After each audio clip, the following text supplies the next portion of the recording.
Selamat datang di channel Cik Gentar, jangan lupa subscribe dan klik tombol loncengnya, agar Cik Gentar bisa tumbuh besar dan tidak jadi anak kecil terus, terima kasih. Bab 229 pilih satu saham.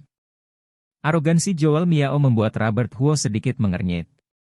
Pria itu membalas, Dirut Miao adalah seseorang yang punya kedudukan dan kekuasaan, jadi kamu jelas paham bahwa Tuan Zhao punya hak untuk menugaskan seseorang menjadi agennya dan mengurusi hal semacam ini. Aku tidak perlu sampai memperlihatkan surat kuasa darinya padaku kan? Lagi pula, meski beredar desas-desus bahwa hubunganmu dengan Tuan Zhao rusak, kamu tetap menghormatinya sebagai seorang mantan guru. Perkataan Dirut Miao barusan, bila tersebar keluar, akan terdengar sangat tidak mengenakan. Nada bicara Robert Huo ringan, namun kata-katanya berat dan serius. Kedua manajer investasi terhenyak. Dalam hati, mereka bertanya-tanya apakah pemuda yang datang entah dari mana ini sadar dia sedang berbicara dengan siapa? Nadia Feng menghampirinya dan menegur keras, Tuan Li, harap perhatikan bicaramu. Jika tidak, aku bisa menyuruh orang untuk segera menyeretmu pergi. Robert Huo tidak menoleh ke Nadia Feng. Tidak peduli seberapa tinggi kedudukan dia di perusahaan ini, ia merasa tidak memiliki urusan dengan seorang sekretaris. Masih terus menatap Joel Miao, pria itu melanjutkan, jika Dirut Miao masih ingat persahabatanmu dengan Profesor Zhao waktu itu, mohon berikan apa yang menjadi hak dia. Jika tidak, begitu keluar dari kantormu, aku bisa menceritakan kisah ini ke media. Nama baik dan reputasimu akan dipertaruhkan besar-besaran. Tuan Li, kamu sudah kelewatan. Tolong segera keluar. Nadia Feng membentak. Pada momen ini, Joel Miao mengangkat tangan untuk menghentikan Nadia Feng dengan ekspresi wajah yang menyiratkan ketertarikan, ia membalas, diam-diam saja dari dulu, Pak Tua Zhao ternyata tiba-tiba mengutus seseorang dengan keberanian yang berlimpah. Pemuda, siapa namamu? Kamu belum memperkenalkan diri. Di mata Dirut Miao, aku hanya seseorang yang berderajat rendah. Jadi, tidak ada gunanya bagimu untuk mengetahui namaku. Robert Huo menjawab. Ia membenci orang yang kejam dan tidak berperasaan, jadi tentu saja ia tidak bersedia memberi wajah yang baik pada Joel Miao. Terlepas dari statusmu sebagai direktur utama sebuah perusahaan terbuka dengan aset miliaran yuan, aku punya alasan dan bukti untuk menuntut hak Profesor Zhao. Jadi, aku berhak saja tidak meladeni pertanyaan dan basa-basimu. Dada Nadia Feng naik dan turun dengan hebat. Ia tidak sabar untuk segera menyuruh petugas keamanan mengusir Robert Huo. Satu dari dua manajer investasi bangkit berdiri dan mengkritik, pemuda, jangan songong seperti itu. Kamu pikir ini rumahmu? Kamu pikir semua yang ada di sini terbiasa dengan gayamu? Robert Huo melirik manajer investasi itu dan menyindir, saat Dirut Miao memakimu, kamu tidak punya keberanian untuk membalasnya. Mengapa sekarang kamu berani? Oh, kamu seorang pengecut ya. Sindiran ini sangat menghina kehormatan diri si pria, namun pria itu juga tidak bisa mendebat.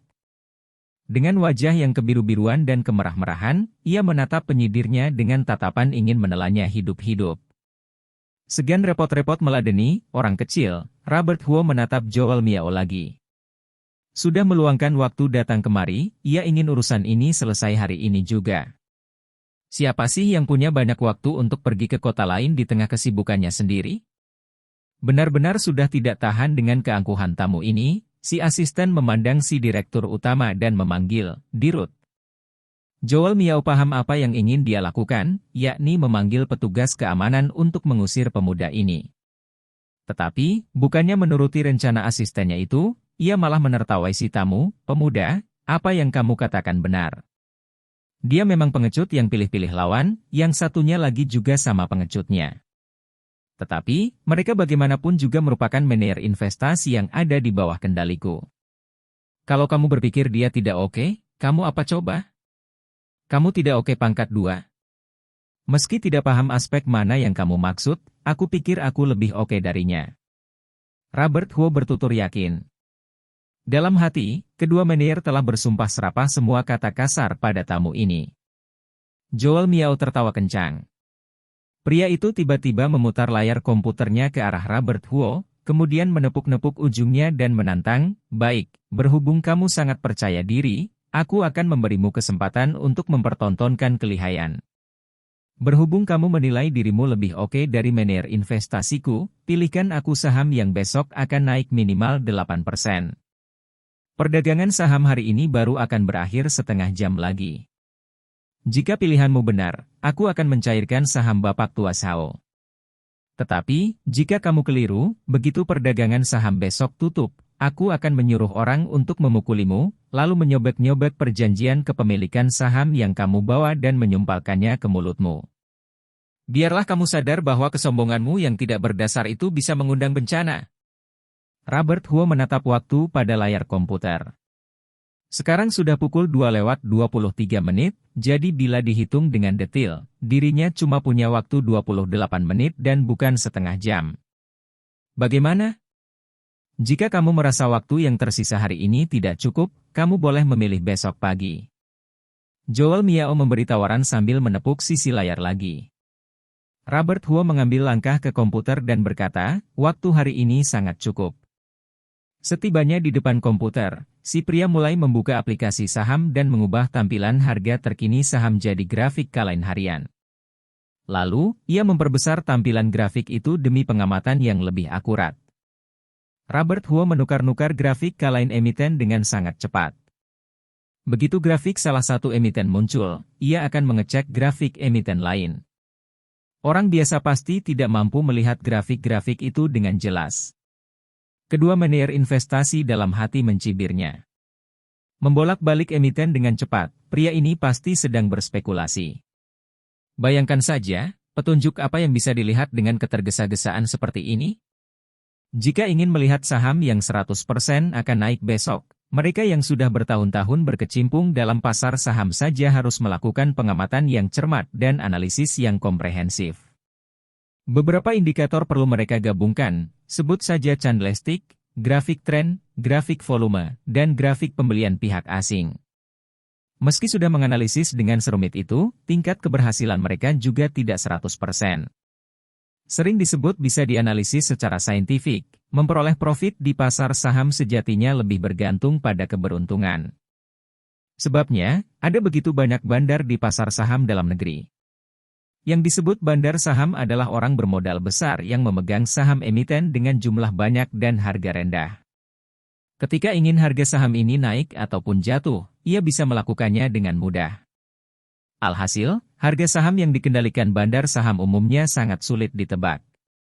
Jika mudah ditebak, tidak mungkin ada cerita pemegang-pemegang saham bermodal kecil yang nyangkut di harga yang terlalu tinggi.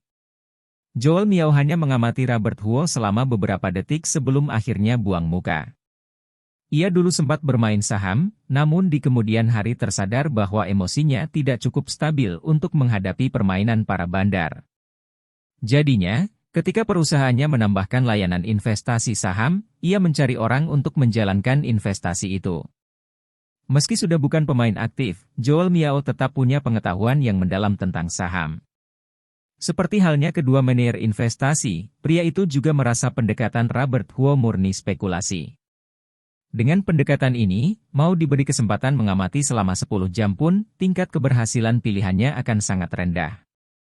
Jika ia ditugaskan untuk mencari saham yang harganya besok minimal bisa naik 8%, peluangnya mungkin hanya akan sedikit lebih tinggi daripada peluang memenangkan lotre.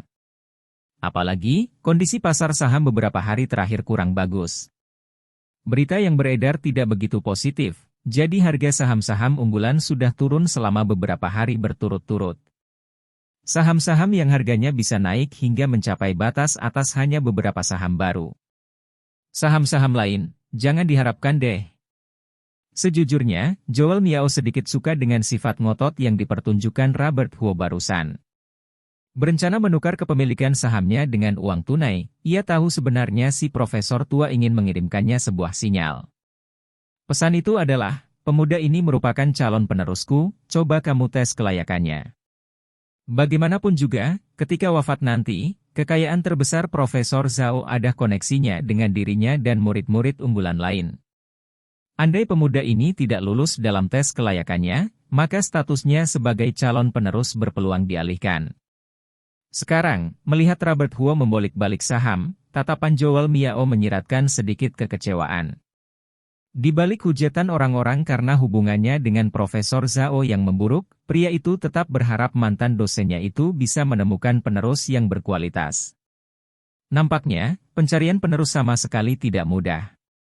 Pria di hadapannya ini memang punya keberanian dan kekuatan hati, namun kualitas moralnya agak rendah.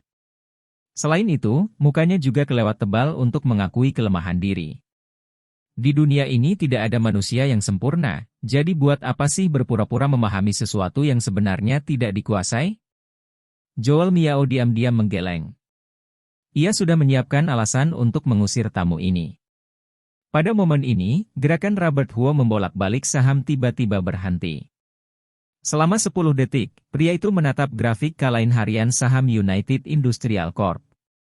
Ini adalah saham yang ia tatap paling lama sejauh ini. Ketika melihat gelagatnya, manajer investasi berkomentar dengan semakin dingin, "Ada apa? Menurutmu saham ini akan naik?"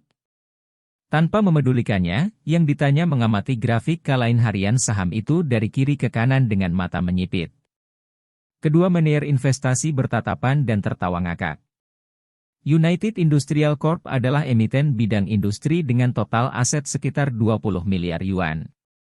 Sekitar setengah tahun lalu, akibat masalah serius pada produk-produknya, mereka kehilangan uang dalam jumlah yang sangat banyak. Harga saham emiten itu pun turun drastis dari 32 yuan ke 13,9 yuan. Persentase penurunan ini melebihi angka 50%. Bab 230 pengikut. Investor yang tidak terhitung jumlahnya dibuat terkurung dengan penurunan harga yang drastis ini. Mereka tidak diberi peluang untuk melepas sahamnya. Portofolionya sudah minus dalam, para investor tidak berani menjual saham United Industrial Corp dalam harga tinggi. Kerugiannya akan terlalu besar. Dalam 3 hingga 4 bulan terakhir, saham United Industrial Corp terus mengarah jatuh. Harganya per saat ini adalah 12,7 yuan. Dengan grafik yang merah setiap harinya, bisa tidak menyentuh batas bawah pada hari-hari tertentu sudah terhitung luar biasa. Saham yang hancur seperti ini bisa dipastikan sudah tidak memiliki bandar. Sebelum saham mengalami penurunan, mereka pasti telah menjual kepemilikannya dalam harga tinggi. Soal kapan bandar baru akan masuk dan menaikkan harga, tidak ada seorang pun yang bisa memastikan. Ketika bersiap masuk, mereka sendiri juga tidak akan memberitahukan orang lain. Grafik United Industrial Corp saat ini sepertinya tidak layak untuk diperhatikan. Seorang manajer investasi tidak akan tertarik padanya. Tetapi, sudut bibir Robert Huo sedikit terangkat. Ia melihat pergerakan kecil yang cukup menarik. Saat perdagangan tadi pagi dibuka, United Industrial Corp sempat memiliki tenaga untuk naik, namun kenaikannya hanya berakhir di persentase 0,06%. Tengah hari, menjelang beristirahatnya perdagangan, harga saham itu juga naik dengan persentase serupa. Pada pembukaan sesi sore, harga saham terhitung mengalami kenaikan 0,06% sebanyak 3 kali. Tersembunyi di tengah grafik yang datar di bawah, kenaikan kecil ini tidak menarik perhatian mata.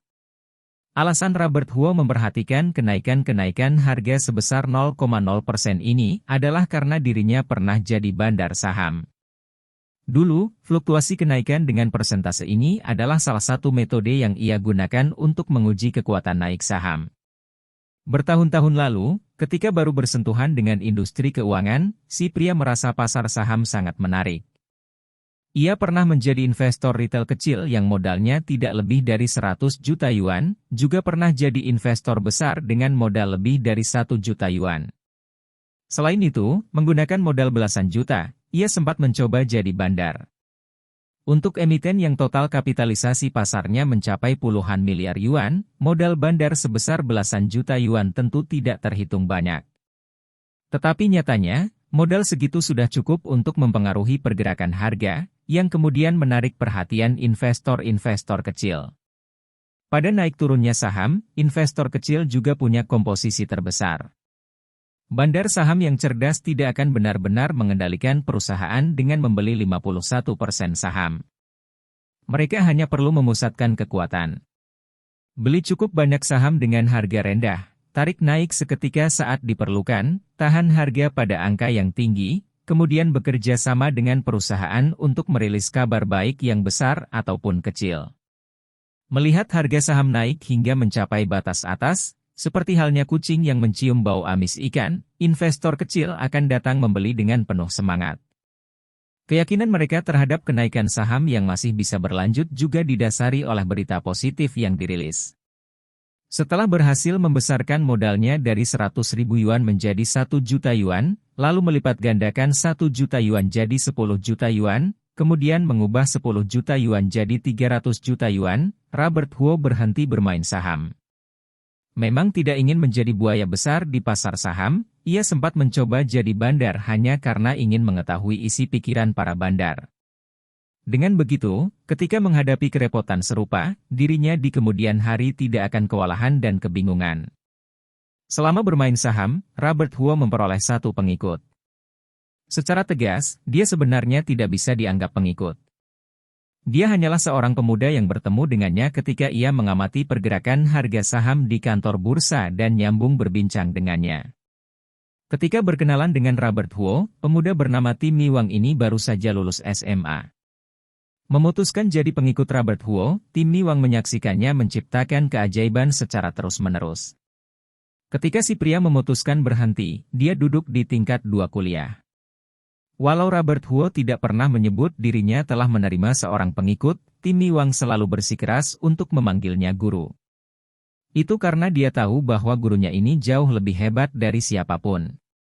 Berapa banyak orang yang bisa melipat gandakan modal 100.000 yuan jadi 300 juta yuan dalam 2 tahun tanpa kekuatan luar apapun? Yang gurunya lakukan ini sudah bukan keajaiban, melainkan campur tangan dewa. Dalam 2 tahun terakhirnya, Robert Huo juga mempelajari hampir semua sarana finansial. Sebagai pemuda yang sangat cepat dalam belajar, Tim Miwang mampu mengikuti ritme cepatnya. Ketika berhenti bermain saham, si pria memberikan modal 100.000 yuan pada pengikutnya itu. Dengan bercanda, ia bilang bahwa jika dia bisa memperoleh 3 juta yuan dalam 2 tahun seperti dirinya, dia akan secara resmi diterima sebagai pengikut. 3 tahun telah berlalu, Tim Miwang tidak pernah datang mencarinya. Sebaliknya, Robert Huo juga tidak pernah mengontak anak itu. Namun sekarang, melihat kenaikan harga 0,06% sebanyak 3 kali, Robert Huo tahu bahwa Tim Miwang masih bermain saham. Kelihatannya sudah cukup kuat ia sekarang, sudah bisa jadi bandar. Berhubung bandar baru saham ini adalah muridnya, Robert Huo secara alamiah tahu apa tren selanjutnya. Normalnya, tes kenaikan ini hanya dilakukan sekali hingga 2 kali dalam sehari untuk mencegah investor lain membaca petunjuknya. Hari ini sudah melakukannya 3 kali, Tim Miwang berarti yakin momennya sudah matang. Dilihat dari grafik, upaya menaikkan harga sebesar 0,06% tidak menemui kendala berarti. Jumlah lot yang dijual sangat sedikit, dan itu sangat membantu kenaikan. Kalau begitu, jika masih menggunakan cara yang ia ajarkan, dalam 10 menit terakhir perdagangan hari ini, harga saham akan ditarik hingga batas atas. Tidak dibuat naik secara landai, kenaikan ini akan berjalan perlahan-lahan, jadi investor kecil punya kesempatan untuk masuk dan keluar. Bagaimanapun, Robert Huo dulu tidak mau menjadi bandar yang terlalu ganas. Ia masuk dunia saham hanya untuk memahami pola pikir bandar sekaligus bersenang-senang, jadi buat apa dirinya menjahili investor retail dengan terlalu kejam? Setelah memastikan grafik, Robert Huo langsung menunjuk saham United Industrial Corp dan bilang, "Aku pilih saham ini. Jika keberuntunganku baik, di sisa waktu ini dia bisa naik tajam. Jika kurang baik, berarti naik tajamnya besok." Joel Miao tidak merespon dan hanya memandang 2 manajer investasinya. Ia tidak terlibat dalam urusan investasi saham, jadi biarlah yang terlibat yang memberi tanggapan. Seorang manajer investasi memandang Robert Huo dengan ekspresi mengejek, kemudian berkomentar, United Industrial Corp menderita kerugian besar karena masalah serius 6 bulan lalu. Sejak masalah itu muncul, harga saham telah terpotong hingga 1/3 dari harga puncaknya. Dengan penurunan yang tidak berhenti-berhenti selama 4 bulan, kita bisa memastikan bahwa saham ini sudah tidak memiliki bandar. Jadi, harganya tidak berkemungkinan naik. Joel Miao mengangguk dan menatap Robert Huo lagi. Pria itu bertanya, kamu sudah dengar keterangan ahli? Yakin pilih saham ini? Yang ditanya mengangguk tegas, 100% yakin. Tampaknya, tuan ini tidak mempercayai kata-kataku. Berhubung kamu begitu punya kepercayaan diri, maka kita saksikan saja pergerakannya. Manajer investasi tersenyum dingin. Joel Miao duduk dengan kaki tegak. Nadia Feng dengan ramah menghampirinya, menyodorkan sebatang cerutu, dan membantunya menyalakan. Bau cerutu memenuhi semua sudut ruang kerja si direktur utama. Tidak ada yang berbicara, hanya suara hembusan asap cerutu pria itu yang sesekali terdengar. Di tengah hembusan asap, detik dan menit berlalu. 9 menit menjelang penutupan perdagangan sore ini, alis Robert Huo terangkat sedikit. Berdasarkan perkiraannya, harga saham United Industrial Corp sekarang seharusnya sudah mulai gerak. Tetapi sampai saat ini, perkiraannya belum juga terwujud. Mengapa belum juga dinaikkan? Mungkinkah Timiwang tidak lagi bermain saham? Mungkinkah Timiwang sudah jadi bandar namun bukan di saham ini? Mungkinkah 3 kali kenaikan harga sebesar 0,06% tadi hanya kebetulan? Tidak, pasti bukan kebetulan. Semoga bukan. Kepercayaan diri yang telah dilatih selama bertahun-tahun meyakinkan Robert Huo bahwa penilaiannya tidak mungkin salah. Entah apakah menyadari perubahan raut Robert Huo, Joel Miao tiba-tiba mengajukan tawaran lagi. Masih ada 6 menit sebelum perdagangan tutup.